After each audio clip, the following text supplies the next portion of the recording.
Praise the lord. దేవుని నామానికి మహిమ కలుగును గాక. ఈవేళ దేవుని మాటను విందాం. ఆమోసు గ్రంథం 5వ అధ్యాయం 6వ వచనం. యెహోవాను ఆశ్రయించండి, మీరు బ్రతుకుదురు. ప్రియా దేవుని బిడ్డలారా, ఈ రోజున లోకములో ఉన్న లోకస్తులు బ్రతుకుతున్నారు, ఆత్మ సంబంధమైన ఆత్మీయులు బ్రతుకుతున్నారు. బ్రతుకులో ఎటువంటి మార్పు లేదు.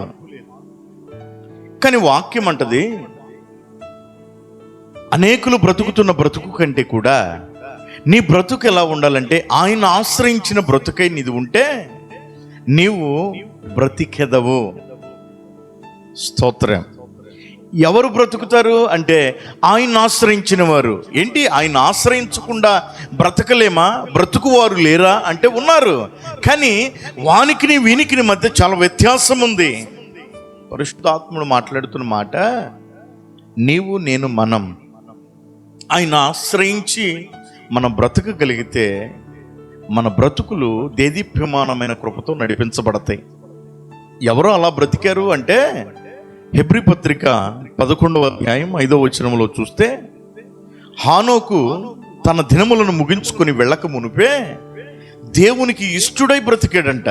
తన మరణమును తన జీవన పయనం ఆగక మునుపు, అంటే ఈ లోకంలో తాను జీవించుచున్న దినములన్నిటిలో అతగాడు ఆయనకి ఇష్టమై బ్రతికాడంట. ఎందుకనంటే ఆయన ఆశ్రయించాడు గనుక.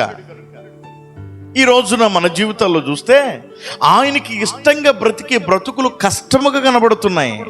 ఎందుకంటే ఆయన చెప్పింది చేయాలి, ఆయన చూపించిన చోటకు వెళ్ళాలి, ఆయన చెప్పినట్లుగా జరిగించాలి. ఇది మనం చేయలేక ఈ రోజున ఆత్మీయ ప్రయాణంలో ఎంతోమంది త్రోవ తప్పిన వ్యక్తులుగా కనబడుతున్నారు. వాక్యం అంటది కదా, అతగాడు మరణము దినమును చూడక మునుపు, అతగాడు మరణపు వ్యవస్థలో వెళ్ళక మునిపే అతగాడు దేవునికి ఇష్టడై బ్రతికాడంట. నా ప్రియ దేవుని బిడ్డలారా, మనం ఎవరెవరినో మెప్పించాలి, ఎవరెవరినో ఘనపరచాలి, వారి దృష్టిలో మనం కనబడాలని ఈ రోజున లోకంలో ఉన్న మనమందరము కూడా ఎంతో ప్రయత్నం చేస్తున్నాం. దేవుని పేరట దేవుని సేవకునిగా ఈ వేళ ఒక మాట చెప్తున్నాను. నీవు నేను నచ్చాల్సింది, మనల్ని మెచ్చాల్సింది మనం ఆరాధించుతున్న దేవుడు కనుక ఈ లోకంలో ఉన్న వారిని అందరినీ ప్రక్కన పెట్టి హానోకు ఆయనకి ఇష్టంగా బ్రతికాడంట. నీవు బ్రతకగలిగితే నీ దినములను కృపావాత్సల్యంతో దేవుడు నడిపిస్తాడు. యెహోవాను ఆశ్రయించండి, మీరు బ్రతుకుదురు. ఎవరు బ్రతుకుతారు అంటే ఆయనకు ఇష్టడై ఉన్నవాళ్ళు బ్రతుకుతారు. రెండవదిగా ఆదికాండం 22వ అధ్యాయం 12వ వచనంలో చూస్తే, అబ్రహామును దేవుడు పరీక్షించి తన ఒక్క కుమారుణ్ణి బలియాగము కోరినప్పుడు అతగాడు వెనుతీయకుండా తీసుకుని వెళ్ళాడు. అప్పుడు ప్రభు ప్రత్యక్షమై మాట్లాడుతూ అంటాడు, అబ్రహమా, నీవు ఇందును బట్టి దేవునికి భయపడుచున్నావని కనబడినది అని రాయబడి ఉంటుంది. దేనిని బట్టి? ఈ లోకంలో మనకు సుఖమైన దానిని దేవుడు కోరుకుంటున్నప్పుడు దాన్ని విడిచిపెట్టి అడుగులు వేయగలిగిన వాడు దేవునికి భయపడేవాడు. ఈ రోజున దేవునికి ఇష్టమైన దాన్ని ప్రక్కన పెట్టి లోకానికి ఇష్టమైన దాన్ని అనుసరించి నడుచున్న జనులు ఎందరో కనబడతారు కదా. వాక్యం అంటదే, పరిశుద్ధాత్ముడు మాట్లాడుతున్నాడు, ఆయన ఆశ్రయించి బ్రతుకుగలిగిన వాడు దేవునికి భయపడిన వ్యక్తిగా ఉంటాడు. ఒకటి, దేవునికి ఇష్టడై ఉంటాడు. రెండు, దేవునికి భయపడి ఉంటాడు. చీకట్లోనైనా వెలుగులోనైనా ఆకాశమందు నివసించుచున్న ప్రతి నరుడు ఎవరైనాను సరే దేవుడు చూడట్లేదు అని అనుకున్నట్టు తప్పైన మాటని దేవుని సేవకునిగా ఈవేళ చెప్పగలను. నీవు నేను మనము చేయవలసినది ఆయన సన్నిధిలో ఆయన చూస్తున్నాడని భయము కలిగి మనం బ్రతకాలి.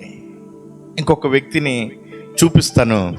తిమోతికి రాసిన 2వ పత్రిక 1వ అధ్యాయం 4వ వచనంలో చూస్తే, నేను కృతజ్ఞుడనై బ్రతుకుచున్నాను. ఆయన ఆశ్రయించిన వాడు, ఆయన సేవించుచున్నవాడు, ఆయన కావాలి, ఆయన వలన నా బ్రతుకుతుంది అని నిర్ణయించుకొని ఆ నిర్ణయంలో నిలబడిన వాడు ఆయనకు ఎల్లవేళలా కృతజ్ఞుడై ఉంటాడు. ఈ రోజున చూస్తే నా బలం, నా జనం, నా ధనం, నా వలననే ఇదంతా కలుగుతుందని ఈ రోజున మనిషి మైకములో నిలబడిపోయాడు. ప్రియా దేవుని బిడ్డలారా, దేవుడు ఇవ్వకపోతే నీ బలం ఎక్కడా? దేవుడు ఇవ్వకపోతే నీ జనం ఎక్కడా? దేవుడు ఇవ్వకపోతే నీ ఆయుష్ ఎక్కడా? వాక్యం అంటది, నేను సేవించుచున్న దేవుని ఎడల నేను కృతజ్ఞున్నై ఉన్నాను. ఇదిగో ఈ వాక్యాన్ని వీక్షిస్తున్నావు కదా, దేవుడు నీతో మాట్లాడుతున్న మాట, నీవు దేవునికి ఇష్టంగా బ్రతికితే నీకు కృప కలుగుతుంది. దేవునికి భయపడి బ్రతికితే నీకు వాగ్దానం కలుగుతుంది. దేవునికి కృతజ్ఞుడివై బ్రతికితే సంపూర్ణ ఆశీర్వాదం నీ ఎదుటకు నిలబడుతుంది. నా దేవుడు అట్టి కృప మీ కుటుంబాలకు దయచేయును గాక. దేవుని ఆశ్రయించిన బ్రతుకులుగా మీ బ్రతుకులను దేవుడు నిలబెట్టును గాక. God bless you. దేవుడు మీ అందరినీ దీవించును గాక. ఆమేన్. చిన్న ప్రార్థన చేసుకుందాం. ప్రార్థన. దయగలిగిన తండ్రి, పరిశుద్ధుడా, నీకు స్తోత్రం. నీ బిడ్డలు నీ వాక్యాన్ని వీక్షించారు, వారి మీద నీ సన్నిధి ఉంచండి.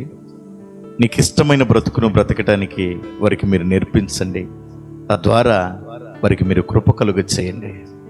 నీకు భయపడి అడుగులను ముందుకు వేసి కృప దయచేయండి. తద్వారా వాగ్దానాన్ని పొందుకునే ఆ శక్తిని మీరు అనుగ్రహించండి. నీకు కృతజ్ఞులై బ్రతికే బ్రతుకును వారికి దయచేసి వారి జీవితాల్లో నిత్య ఆనందాన్ని మీరు కలుగ చేయమని వేడుకుంటూ సర్వఘనత మహిమని ఆపాదిస్తాం. ప్రతి బిడ్డను సంపూర్ణమైనటువంటి బ్రతుకుగా మార్చమని నజరేయుడైన యేసు నామమున అడుగుచున్నాను తండ్రి. Amen. Amen. God bless you. దేవుడు మిమ్మల్ని దీవించును గాక. ప్రియా దేవుని బిడ్డలారా, ఈ ఛానల్ సబ్స్క్రైబ్ చేయండి, అనేకులకు షేర్ చేయండి. ఈ ఆత్మీయ వాక్యాలను అనేకుల ఎదుటకు పంచండి. ఈ పరిచర్యలో మీరును పాలిభాగస్తులు కావాలని ప్రేమతో తెలియపరుస్తున్నాను. ఈ స్క్రోల్ అవుతున్న నెంబర్కు మీ ప్రార్థన అవసరత ఏదైనా ఉంటే తెలియపరచండి, ప్రార్థిస్తాం. ఈ పరిచర్యలో పాలుభాగస్తులుగా మిమ్మల్ని స్వీకరిస్తాం. మీ ప్రార్థన ప్రతి అవసరత కొరకు నిత్యము ప్రార్థిస్తాం. దేవుడట్టి కృప మీకు దయచేయును గాక. God bless you.